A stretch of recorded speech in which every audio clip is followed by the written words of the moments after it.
Hello বন্ধুরা, rntech চ্যানেলের এই নতুন ভিডিওতে আপনাদের সবাইকে স্বাগতম। বন্ধুরা, এই ভিডিওতে আমি আপনাদের সাথে যে টপিকটা নিয়ে আলোচনা করতে যাচ্ছি সেটা হচ্ছে জন্ম নিবন্ধন। তো এই ভিডিওতে আমি আপনাদেরকে দেখাবো কিভাবে আপনারা অনলাইনে একটা জন্ম নিবন্ধন তৈরি করার জন্য অ্যাপ্লাই করবেন আপনাদের অ্যান্ড্রয়েড ফোন থেকেই। যদিও এটা আমি আপনাদেরকে অ্যান্ড্রয়েড ফোন থেকে করে দেখাবো, তারপর আপনারা চাইলে এটা কম্পিউটার থেকে করতে পারবেন। তো এটা অ্যান্ড্রয়েড এবং কম্পিউটার দুইটা ডিভাইস থেকে করার প্রসেসটা একদমই সেম। তো বন্ধুরা, এটা যদি আপনারা নিজেরাই করতে পারেন, অর্থাৎ আপনারা যদি একটা জন্ম নিবন্ধন তৈরি করার জন্য অনলাইনে নিজেরাই আবেদন করতে পারেন, তাহলে কিন্তু এক্ষেত্রে আপনারা বেশ কিছু সুবিধা পাবেন। প্রথম সুবিধাটা হচ্ছে আপনাদের এটা তৈরি করার জন্য কিন্তু আপনাদের এলাকার কাউন্সিল অথবা পৌর অফিসে দৌড়াদৌড়ি করতে হবে না। দ্বিতীয়ত, এইটা অ্যাপ্লাই করার জন্য কিন্তু কাউকে আলাদাভাবে টাকা দিতে হবে না। এবং সব থেকে বড় যে সুবিধাটা পাবেন সেটা কিন্তু আপনারা আপনাদের ইচ্ছা মতো নাম, বয়স এবং অন্যান্য তথ্য ব্যবহার করতে পারবেন। এক্ষেত্রে আপনাদের এখানে ব্যবহার করার নাম, বয়স, তথ্য এগুলো ভুল হওয়ার কোনো সম্ভাবনাই থাকবে না। তো বন্ধুরা, কথা বলবো না, সরাসরি চলে যাবো মোবাইল স্ক্রিনে। তবে মোবাইল স্ক্রিনে যাওয়ার আগে ছোট্ট একটা রিকোয়েস্ট, যদি এই মুহূর্তে আপনি আমার চ্যানেলে নতুন দর্শক হয়ে থাকেন অথবা যদি এখন আমার চ্যানেলটি আপনি সাবস্ক্রাইব না করে থাকেন, তাহলে এখন এই চ্যানেলটা সাবস্ক্রাইব করে নিন। আর যদি অলরেডি সাবস্ক্রাইব করে থাকেন তাহলে আপনাকে অসংখ্য ধন্যবাদ। তো বন্ধুরা, আপনারা দেখছেন rntech, আর আপনাদের সাথে আছে আমি রিসান নীরব।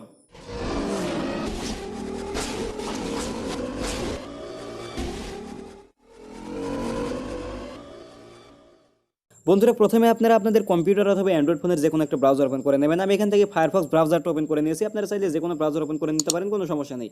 তো ব্রাউজারটা ওপেন করার পরে সিম্পলি চলে যাবেন সার্চ বক্সে। সার্চ বক্সে যাওয়ার পরে লিখবেন br.lgd.gov.bd। এই বানানটা আপনারা এখান থেকে ভালোভাবে দেখে নেবেন।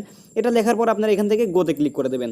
গোতে ক্লিক করার পরে বাংলাদেশের যে জন্ম নিবন্ধন কার্যালয়ের ওয়েবসাইটটা আছে আপনাদেরকে কিন্তু সরাসরি এই ওয়েবসাইটে নিয়ে আসবে। তো ওই ওয়েবসাইটের লিঙ্ক আমি এই ভিডিও ডেসক্রিপশনে দিয়ে দিয়েছি। আপনারা চাইলে সরাসরি লিঙ্কে ক্লিক করে এই ওয়েবসাইটে চলে আসতে পারেন। তো এই ওয়েবসাইটে আসার পর আপনাদের ফোনে ঠিক এরকম একটা পেজ ওপেন হবে। তো এই পেজটাতে আপনাদেরকে জন্ম নিবন্ধন সম্বন্ধে বিভিন্ন ধারণা দেবে। জন্ম নিবন্ধন কিভাবে তৈরি করতে হবে, কেন তৈরি করতে হবে, বা জন্ম নিবন্ধন কি কি কাজে লাগবে, আপনারা চাইলে এগুলো পড়ে নিতে পারেন। তো আমি এখান থেকে আপনাদেরকে একটা নতুন জন্ম নিবন্ধন তৈরি করার জন্য আবেদন করে দেখাবো। তো এই জন্ম নিবন্ধনের জন্য আবেদন করার জন্য আপনারা সিম্পল এখান যে বিআর অ্যাপ্লিকেশন দেখতে পাচ্ছেন, এই বিআর অ্যাপ্লিকেশনে ক্লিক করবেন। বিআর অ্যাপ্লিকেশনে ক্লিক করার পর এখান থেকে আপনাদেরকে কিছু সিকিউরিটি রিস্ক দেখাতে পারে। তো আপনারা সিম্পল এখানে দেখতে পাচ্ছেন আই আন্ডারস্ট্যান্ড দ্য রিস্ক, এখানে ক্লিক করবেন। আর আপনারা যদি কম্পিউটার থেকে আসেন তাহলে এখান থেকে অ্যাডভান্স একটা অপশন খুঁজে পাবেন, অ্যাডভান্স অপশনে ক্লিক করবেন। অ্যাডভান্সে ক্লিক করার পর আরও একটা অপশন চলে যাবে, সেটা হচ্ছে I accept the risk continue. তো আপনারা যদি কম্পিউটার থেকে আসেন তাহলে এখান থেকে আই অ্যাকসেপ্ট দ্য রিস্ক কন্টিনিউতে ক্লিক করে দেবেন। তো আমি যেহেতু আপনাদেরকে অ্যান্ড্রয়েড ফোন থেকে দেখাচ্ছি, তো আমি এখান থেকে আই আন্ডারস্ট্যান্ড দ্য রিস্কে ক্লিক করে দিলাম। তারপর একটু নিচের দিকে চলে আসবেন। নিচের দিকে আসার পর এখানে দেখতে পাচ্ছেন আই পার্মানেন্ট এক্সপ্রেশন, তো এখানে ক্লিক করে দেবেন। এখানে ক্লিক করার পরে নতুন একটা পেজ ওপেন হয়ে যাবে। তো বন্ধুরা, দেখতে পাচ্ছেন এখন নতুন একটা পেজ ওপেন হয়ে গেছে। তো এখন থেকে কিন্তু আপনাদের সবাইকে একটু সিরিয়াস হতে হবে। অর্থাৎ আপনারা যে কাজগুলো করবেন, যে তথ্যগুলো দিবেন, এগুলো কিন্তু অবশ্যই আপনাদেরকে সিরিয়াসলি দিতে হবে। কারণ এখানে যদি আপনারা এই তথ্যগুলো দিতে ভুল করেন তাহলে কিন্তু আপনাদের জন্ম নিবন্ধনটাও ভুল হয়ে যাবে।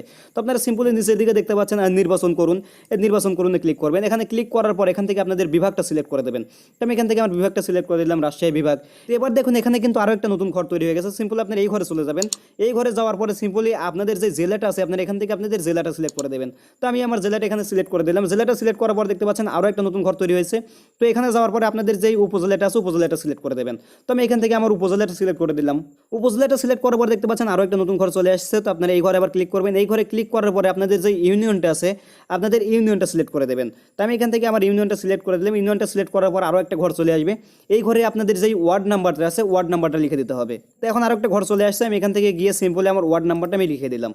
ওয়ার্ড নাম্বারটা লেখার পরে সিম্পলি এখান থেকে যে পরবর্তী অপশনটা দেখতে পাচ্ছেন এই পরবর্তীতে ক্লিক করে দেবেন। পরবর্তীতে ক্লিক করার পরে দেখতে পাচ্ছেন এখানে একটা নতুন ফর্ম চলে আসছে। তো এই ফর্মটা আপনাদেরকে একদম নির্ভুলভাবে পূরণ করে দিতে হবে। তো আপনারা যে জন্ম নিবন্ধনটা তৈরি করবেন এই জন্ম নিবন্ধন তৈরি করারই কিন্তু ফর্ম এটা। তো তার জন্য অবশ্যই আপনারা যার জন্ম নিবন্ধনই তৈরি করেন না কেন অবশ্যই তার ব্যাপারে একদম পুরো ডিটেলস ভালোভাবে তথ্যগুলো নেবেন। তারপরে জন্ম নিবন্ধনের ফর্মটা পূরণ করবেন। তাহলে জন্ম নিবন্ধন তৈরি করতে গেলে তার তথ্যের কোনো ভুল হওয়ার কোনো সম্ভাবনা থাকবে না। এই ফর্মটা আমি আপনাদেরকে একটু ক্লিয়ার করে দেখাচ্ছি, তাহলে এটা আপনাদের বুঝতে অনেক সুবিধা হবে। তো এখন আপনারা ফর্মটা ক্লিয়ারভাবে দেখতে পাচ্ছেন। অবশ্যই আপনাদের এই ফর্মটা কিন্তু একদম বাংলায় পূরণ করতে হবে। তো এখানে দেখতে পাচ্ছেন নাম, আপনারা যার জন্ম নিবন্ধন তৈরি করবেন তার নামটা লিখে দেবেন। তারপরে তার জন্মসালটা লিখে দেবেন। তারপরে তার মাতার নাম, পিতার নাম, তারপরে তার স্থান, এই সমস্ত ডিটেলসগুলো আপনারা লিখে দেবেন। তো আমি এই ফর্মটা পূরণ করতেছি। পূরণ করার পরে আমি আপনাদেরকে একটু দেখাচ্ছি, তাহলে আপনাদের বুঝতে আরও একটু সুবিধা হবে। এখানে আমি এখন সম্পূর্ণ ফর্মটাই পূরণ করে নিয়েছি এবং এই সম্পূর্ণ ফর্মই আমি পূরণ করেছি বাংলাতেই। তো আপনারা এই সম্পূর্ণ ফর্মই অবশ্যই বাংলাতে পূরণ করে নেবেন। তো এখানে দেখতে পাচ্ছেন পুরো নাম, অবশ্যই আপনারা এখানে সম্পূর্ণ নামটাই ঘরে লিখে দেবেন। তো আমি এখানে সম্পূর্ণ নাম দিয়েছি সজীব আহমেদ। তারপর এখান থেকে জন্ম তারিখ লিখে দিতে হবে। জন্ম তারিখ দিয়েছি 3/6/2020। এগুলো আমি আপনাদেরকে বোঝানোর সাথে লিখে দিয়েছি, এগুলো কোনোটাই কিন্তু রিয়েল না। তো আপনারা যার জন্ম নিবন্ধনটা তৈরি করবেন অবশ্যই তার তথ্যগুলো এখানে নির্ভুলভাবে ব্যবহার করবেন। তারপর এখান থেকে সে নারী না পুরুষ সেটা সিলেক্ট করে দিতে হবে। তো আপনারা যদি মেয়ে হয় মেয়ে সিলেক্ট করে দেবেন, যদি ছেলে হয় ছেলে সিলেক্ট করে দেবেন। তারপর এখানে আপনাদেরকে মাতার নাম লিখে দিতে হবে, অবশ্যই এখানে সম্পূর্ণ নামটাই লিখে দিতে হবে। তো আমি সম্পূর্ণ নামটা লিখে দিয়েছি রহিম আক্তার, এবং এরপরে সে কোন দেশের নাগরিক সেটা অবশ্যই কিন্তু এখানে সিলেক্ট করে দিতে হবে। সে যদি বাংলাদেশের হয় তাহলে এখানে আপনারা বাংলাদেশ লিখে দেবেন, এবং যদি অন্য কোনো দেশের হয় তাহলে আপনারা অন্য কোনো দেশ এখানে সিলেক্ট করে দেবেন। তারপর এখানে পিতার নাম লিখতে হবে, পিতার নাম দিয়েছি রহমত মিয়া, তারপর এখানে নাগরিকত্ব দিয়েছে বাংলাদেশি। তো পিতাও যদি অন্য দেশের হয় তাহলে আপনারা অন্য দেশ এখানে লিখে দেবেন। তো এরপর আপনারা নিচের দিকে দেখতে পাচ্ছেন ঠিকানা। তো এখানে আপনাদের ঠিকানাগুলো একদম নির্ভুলভাবে লিখে দিতে হবে। তো এখানে দেখতে পাচ্ছেন জন্মস্থান, আমি আমার জন্মস্থান লিখে দিয়েছি গ্রাম শাহপুর, তারপর একটা কমা দিয়েছি, কমা দেওয়ার পর একটা স্পেস দিয়েছি, তারপরে পোস্ট শিকারপুর। তারপর আমি নিচের যে ঘরটা আছে নিচের ঘরে লিখে দিয়েছি থানা গুরুদাসপুর, কমা, তারপরে স্পেস, তারপরে লিখে দিয়েছি জেলা নাটোর। তো আপনারা ঠিক এইভাবে আপনাদের যেই জন্মস্থানটা আছে জন্মস্থানটা লিখে দেবেন। জন্মস্থানটা লেখার পরে এখানে দেখতে পাচ্ছেন স্থায়ী ঠিকানা। তো আপনাদের যদি হয় জন্ম এক জায়গায় এবং স্থায়ী ঠিকানা অন্য এক জায়গায়, তাহলে আপনারা এখান থেকে আপনাদের স্থায়ী ঠিকানাটা লিখে দেবেন। আর যদি জন্মস্থান এবং স্থায়ী ঠিকানা একই জায়গায় হয় তাহলে আপনারা যে আগের যেই তথ্যটা দিয়েছেন এখানে এগুলো লিখে দেবেন। তো আমি যেখানে জন্মগ্রহণ করেছি সেখানেই বসবাস করি, তার জন্য আমি এখান থেকে সেই একই ঠিকানা ব্যবহার করেছি। তারপর এখানে দেখতে পাচ্ছেন বর্তমান ঠিকানা। আপনার যদি বর্তমান ঠিকানা অন্য কোথাও হয় তাহলে এখান থেকে আপনাদের বর্তমান ঠিকানাটা লিখে দেবেন। তো আমার বর্তমান ঠিকানাটাও একই জায়গায়, তার জন্য আমি বর্তমান ঠিকানাটাও একই লিখে রেখেছি। তো আপনাদের ঠিকানা যদি আলাদা আলাদা হয় তাহলে আপনারা অবশ্যই এখানে আলাদা আলাদা ঠিকানা দিয়ে ফর্মটা পূরণ করবেন। তো এই সম্পূর্ণ ফর্মটা পূরণ করা হলে সিম্পল এখান থেকে পরবর্তীতে ক্লিক করে দেবেন। পরবর্তীতে ক্লিক করার পরে দেখতে পাচ্ছেন এখানে কিন্তু আরও একটা নতুন ফর্ম চলে আসছে। তো আপনারা আগে ফর্মে যে তথ্যগুলো বাংলায় লিখেছেন এই ফর্মে এই তথ্যগুলোই ঠিক ইংলিশে লিখতে হবে। অর্থাৎ আগে ফর্মে যে তথ্যগুলো দিয়েছেন এই ফর্মেও কিন্তু সেই একই তথ্য ব্যবহার করতে হবে, এবং শুধুমাত্র এগুলো ইংলিশে ব্যবহার করতে হবে। তো আমি এই নামগুলো সিম্পল ইংলিশে লিখে দিচ্ছি। এখন দেখতে পাচ্ছেন আমার এই ফর্মটা কিন্তু ইংলিশেও পূরণ করা কমপ্লিট। এখানে আমি ফুল নাম দিয়েছি সজিব আহমেদ, মাতার নাম দিয়েছি রহিম আক্তার, এবং পিতার নাম দিয়েছি রহমত মিয়া, এবং এপাশে দেখতে পাচ্ছেন যে বাংলা নামগুলো লিখে দিয়েছে, বাংলা নামগুলো কিন্তু এখানে শো করতেছে, এবং এই পাশে ইংলিশ নামগুলো শো করতেছে। এবং নিচের দিকে দেখতে পাচ্ছেন ঠিকানা আমি আগে যে বাংলা ঠিকানাগুলো লিখে দিয়েছি এগুলো কিন্তু এখানে শো করতেছে, এবং নিচে যে ঠিকানাগুলো ইংলিশে লিখে দিয়েছে নিচে এগুলো শো করতেছে। তো আপনারা ঠিক এইভাবে আপনাদের যে তথ্যগুলো আগে বাংলাতে দিয়েছেন এই তথ্যগুলো এবার এখানে ইংলিশে দিয়ে ফর্মটা পূরণ করে নেবেন।